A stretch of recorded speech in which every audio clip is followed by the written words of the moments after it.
Look at that for a beautiful fish. Stick with me and I'll give you a few tips that'll help you catch a lot more fish like this and may even change your life. G'day, Starlo here. I'm down at the beach for a surf fish, and although the sun has only just cleared the horizon, I'm already putting this stuff on.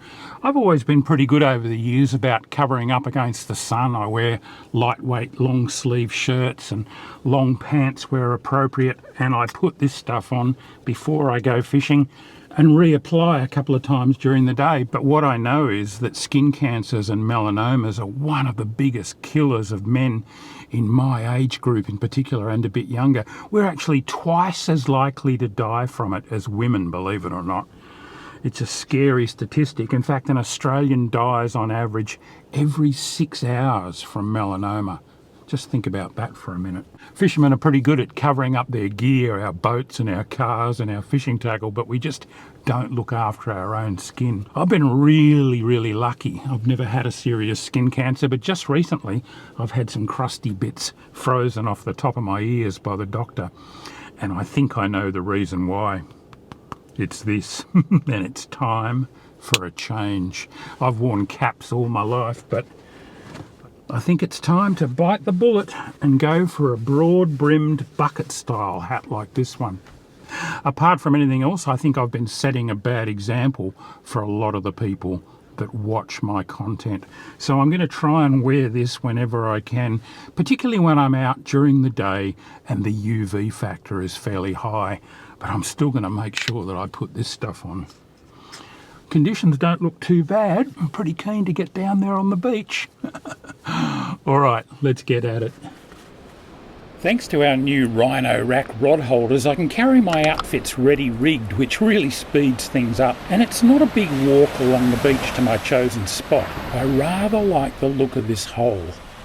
I'm running my favourite prospecting rig for the surf. A pair of suicide or octopus pattern hooks snelled to my 16-pound leader. The bottom hook's a size 1 and the top one's a 1/0 or 2/0 with a little float bead on the leader to lift the bait clear of the sand.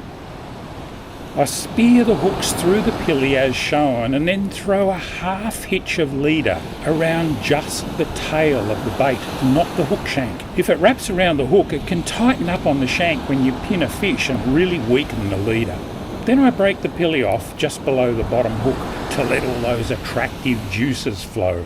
Lots of times I like to add a small circle hook on a very short dropper from the swivel, and I spear a piece of long life fish bite synthetic bait onto this.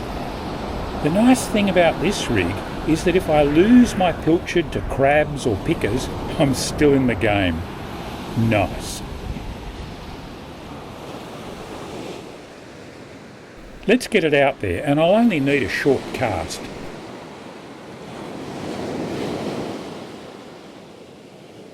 That'll do the job.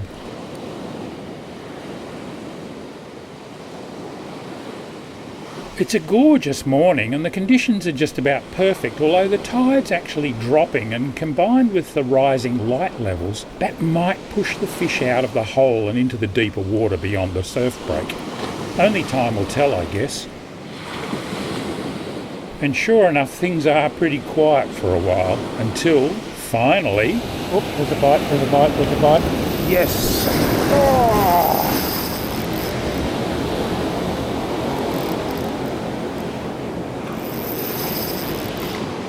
Well, it took a few casts, but I'm finally on and it's a good fish.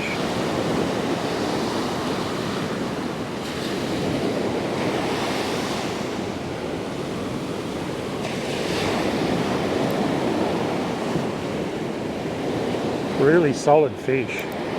Took quite a bit of line.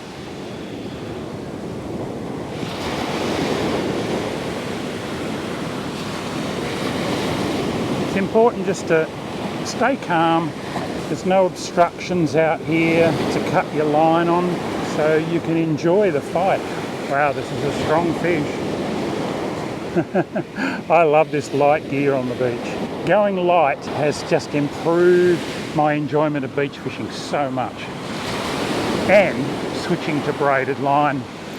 Ooh, another run. Wow, what a good fish. Right out the back of the break now.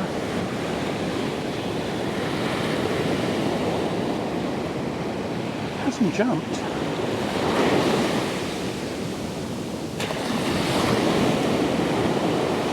Yeah, it might take you 5, might take you 10 minutes to get a big fish in on this light gear. But just take your time.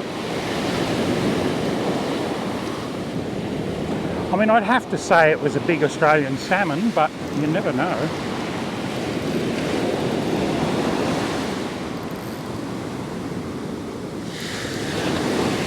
You might have to go after him. He's gone well up along the gutter.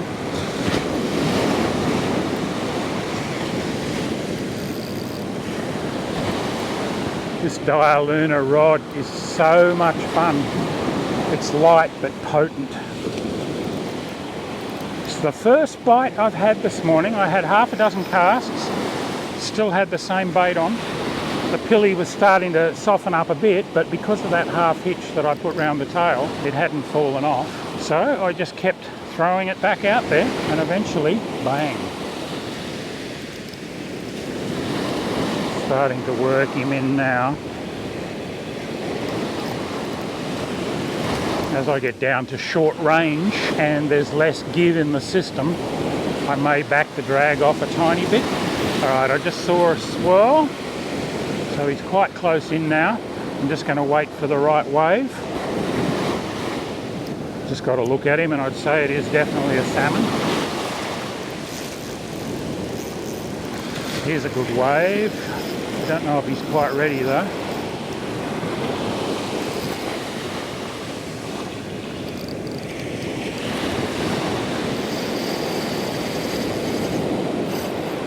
Another good wave.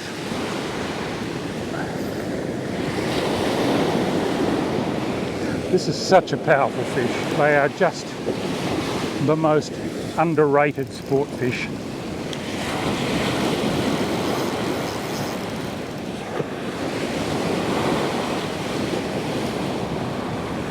And there he is. He's a beauty. I actually thought he was going to be bigger than that. That fish went really, really hard for its size. It's on the pilly.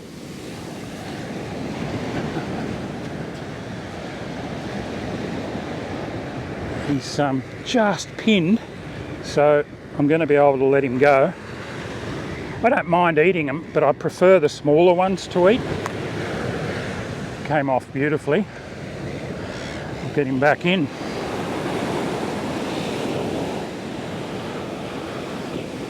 I would have thought that he was bigger than that, the way he went. Certainly full of fight. Alright, I'll wait for the wave to come up. And just swim him in. Off you go, mate. Look at him go! Good stuff.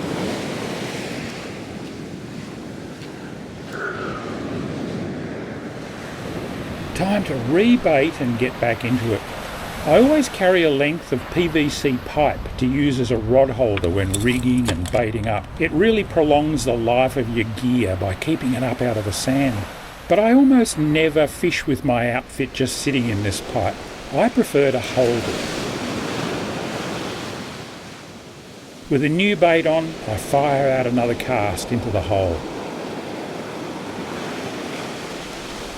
There's actually some current or longshore drift pushing from my right to left up the beach, so I can maintain better contact with my rig by shuffling slowly to the left to stay parallel with it. This is really important and stops your bait from quickly washing back up onto the sand.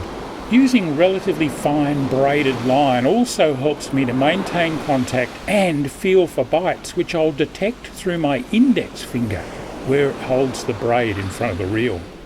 Rigging and fishing like this and keeping things light has dramatically increased my enjoyment of surf fishing and lifted my catch rate, although things are a bit quiet today. Well, I've been fishing for a couple of hours now and I've only had that one bite, maybe a couple of other nibbles, but at least I caught that cracking salmon. But it's also getting a bit hot now and I'm starting to sweat, so what I'm going to do is reapply the sunscreen, and it's really important to do this a couple of times during the day because you will sweat it off. I hope you've learnt a little bit from watching how I beach fish, but I particularly hope that you've picked up a few tips about how to look after your own skin in the great outdoors, because it's really important. You do not want to become one of those statistics. I'm going to be taking a lot better care of myself in future, and I hope that you will too. It's pretty easy. Slip on lightweight long sleeve shirt and long pants where appropriate. Slap on the old hat, make sure it's a broad brimmed one that covers your ears and the back of your neck. Slop on some sunscreen and repeat that a couple of times during the day. And slide on some quality polarized sunglasses, not only to protect your eyes from flying hooks and rod tips, but also from the sun. And the glare of the sand and the water can really affect your eyes over time. And where you can, seek out some shade during the day. Not always easy when you're fishing, I know, but if you do those other things, it'll go a long way towards protecting you. By the way, after putting on sunscreen, I always like to use an old towel to thoroughly clean my hands before baiting up. I don't think the fish like this stuff as much as I do. Also, apply those tips that I've given you about beach fishing. Lighten up, hold your rod, walk with the rig, feel for the bites. I guarantee that you'll catch more fish. Try that 2-hook rig too, with the half hitch round the tail of the bait, not around the hook shank. All right, I'm going to get back into it, have a couple more casts, and I'll catch you next time. Until then, this is Starlo wishing you tight lines. Ooh, was that a splash?